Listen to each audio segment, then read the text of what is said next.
O cangaceiro Calais ficou conhecido na história do cangaço por ser um jovem cruel, extremamente perigoso. Andou algum tempo com o bando de Lampião, mas a sua companhia mais frequente era de Arvoredo e Curisco, sendo o primeiro mais constante. Ganhou a fama de ser um cangaceiro que se envoltava, desaparecia no meio dos combates do nada, deixando seus inimigos atônitos. Suas andanças limitaram-se às caatingas de Abóbora, Jaguarari, Serra da Conceição e Santa Rosa. Oswaldo dos Santos contou a doutor Amauri, grande pesquisador do cangaço, o seguinte: ele acompanhara seu pai por diversas vezes, o senhor Francisco Celestino dos Santos, em diligências feitas para prender ou matar esse bandido.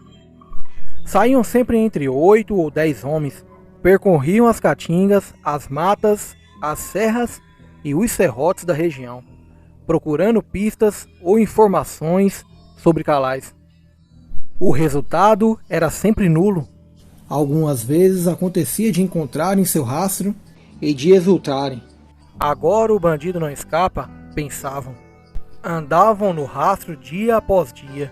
Chegavam a ficar próximos numa diferença de 1 ou 2 horas. E quando menos esperavam, o cangaceiro desaparecia. Nunca foi possível dar sequer um tiro em Calais.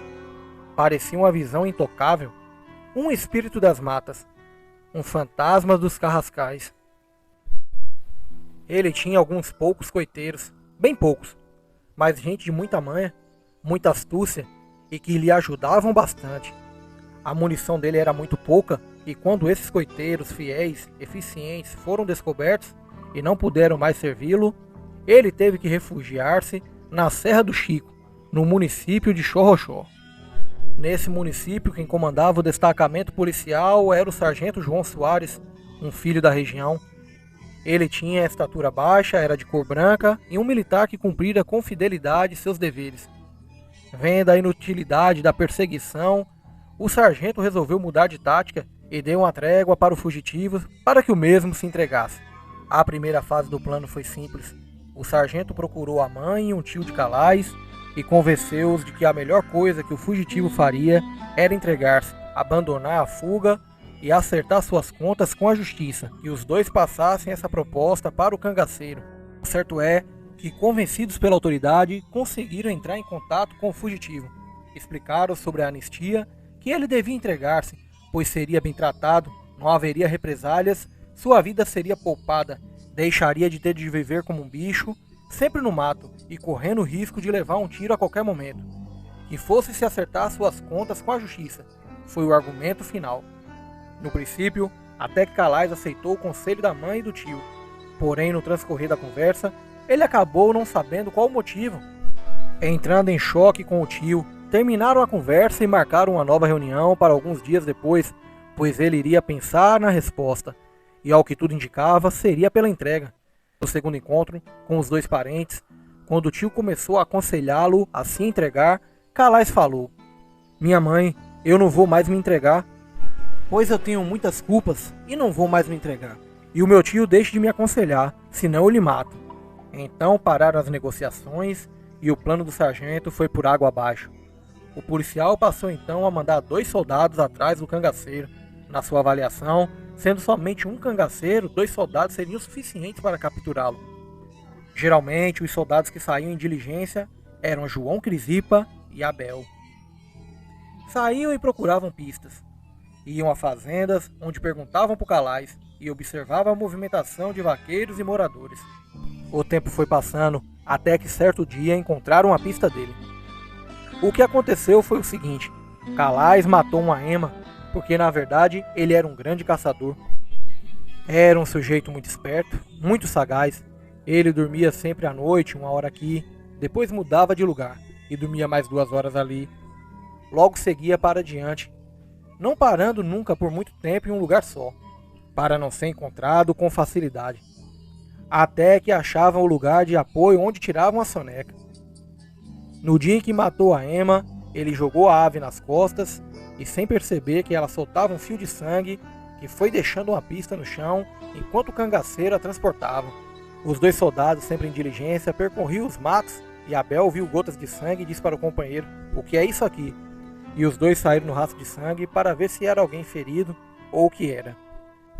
Viajaram a tarde toda seguindo a pista até que anoiteceu e não puderam mais seguir por causa do escuro.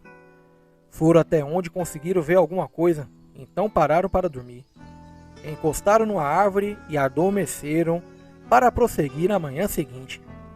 Mal começou a clarear, os dois já estavam de pé, e nisso ouviram uma batida, uma pancada seca. "O que será isso?" perguntou Abel. "Não sei", respondeu João Crisipa. Pouco depois se levantou e pôs o nariz para o ar, como um cão de caça que farejava e sentia um cheiro diferente. Era um suave cheiro de fogo que vinha pelos ares daqueles ermos. Começaram a andar e ouviram novamente a batida. Seguiram até chegar no local mais cerrado, mais fechado, do pé da Serra do Chico, e ali ainda havia um umbuzeiro. Escutaram de novo a batida. Quando os soldados, pé ante pé, caminhando com 1000 cuidados, chegaram ali, perto do mato mais intrincado, ouviram novamente a pancada. Olharam por entre os galhos e no entre-meio das folhas reconheceram o sujeito. Era Calais. Ele havia acendido um foguinho e fizeram um cavador com um pedaço de pau. Estava tirando uma raiz de umbu, uma batata de umbu, que é como se diz lá no sertão. Cavava a terra em volta da raiz, que quando fosse arrancada seria aberta e a massa do seu interior daria um líquido semelhante à água. Uma pessoa, quando está com sede, pode beber que fica tão saciado quanto se tivesse bebido um copo de água pura. Os soldados perceberam que Calais trouxera a ema e deixaram a pista que eles vinham seguindo desde o dia anterior. Os dois se aproximaram, mas olhando com cuidado os lugares onde colocavam os pés, onde pisavam de mansinho. No carrascal, somente se ouvia o ruído do cavador. Ele trabalhava sentado na areia, com o fuzil atravessado sobre as pernas. Um dos soldados, quando chegou atrás de uma das catingueiras, fez cuidadosa pontaria e atirou.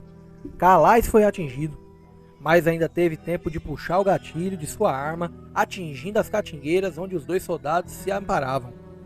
Mas quando ele caiu, com o impacto do projétil que o atingira, já tombou desgovernado e ficou no chão quieto. Os soldados então saíram do esconderijo com cuidado e gritaram: "Se entrega, Calais!" Na caatinga, só o silêncio como resposta.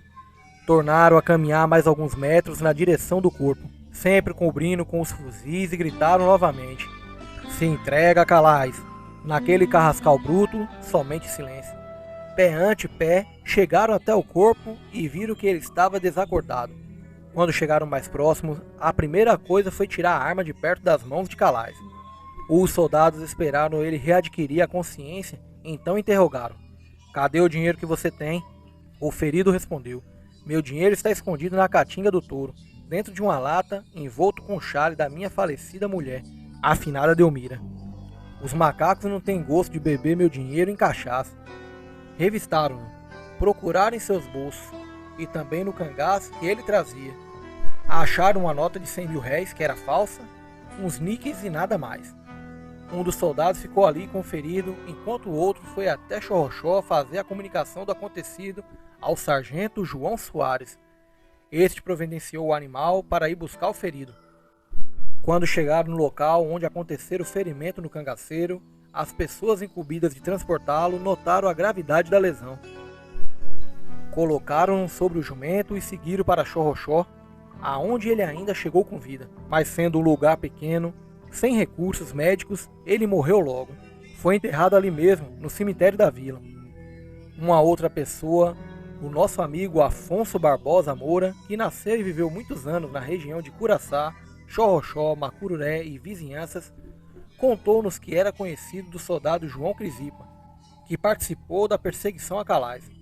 Anos depois da morte do cangaceiro, e já sendo extinto o cangaço, ele começou a contar a quem quisesse ouvir que estava tendo sonhos ou pesadelos quando dormia. Narrava que lhe aparecia uma visão, que era o cangaceiro Calais, e dizia-lhe: "Você vá até tal lugar, que lá, dentro do oco de uma árvore, está um saco cheio de ouro e dinheiro, e se você pegar nele, é seu, porque fui eu que o escondi."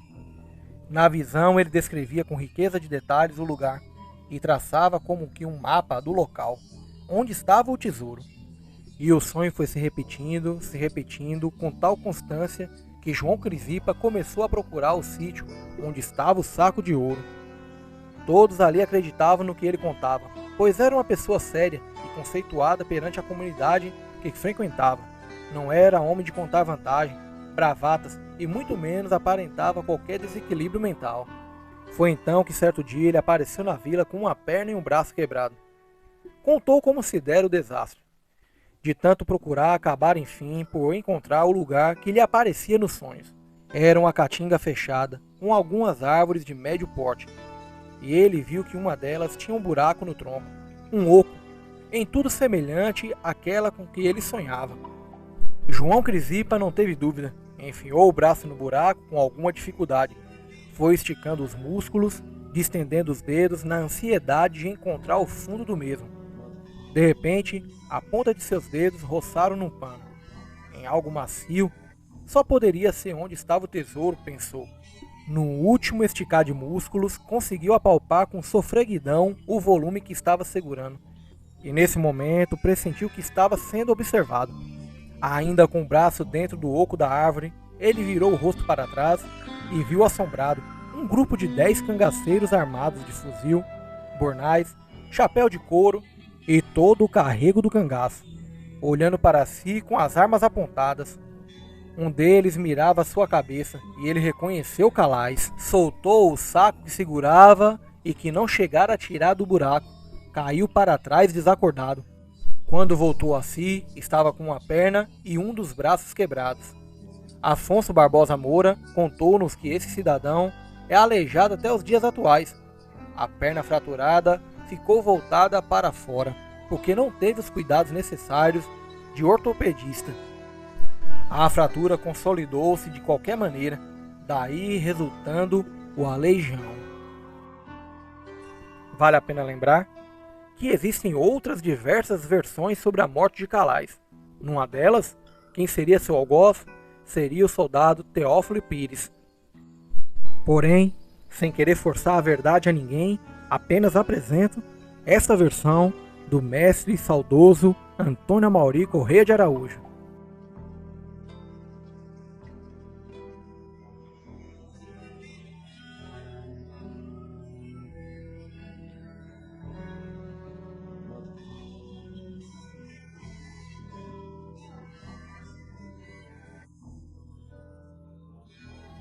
Bem pessoal, eu encerro por aqui, espero que vocês tenham gostado desse vídeo. Se sim, não esqueçam de reagir com um like, por gentileza.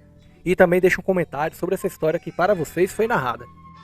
Agora vamos para os tradicionais alôs que já viraram marca registrada desse canal. O primeiro vai para o meu amigo Luiz Rauch, da cidade de Paranaguá, no litoral do Paraná. Um forte abraço, amigo. Logo em seguida, manda aquele alô para o meu amigo Antônio Severo, da cidade de Cruzeta, no Rio Grande do Norte. Um forte abraço, amigo. E para finalizar, manda aquele alô, aquele abraço para o meu amigo Tarcísio Severino, da cidade de Itabira, no sertão de Pernambuco. Um forte abraço para todos vocês. Se vocês querem que eu mande um alô, um abraço para vocês, deixe seu nome aí nos comentários com a sua cidade e o seu estado. No mais, eu me despeço por aqui. Fiquem todos com Deus. Um forte abraço e até a próxima.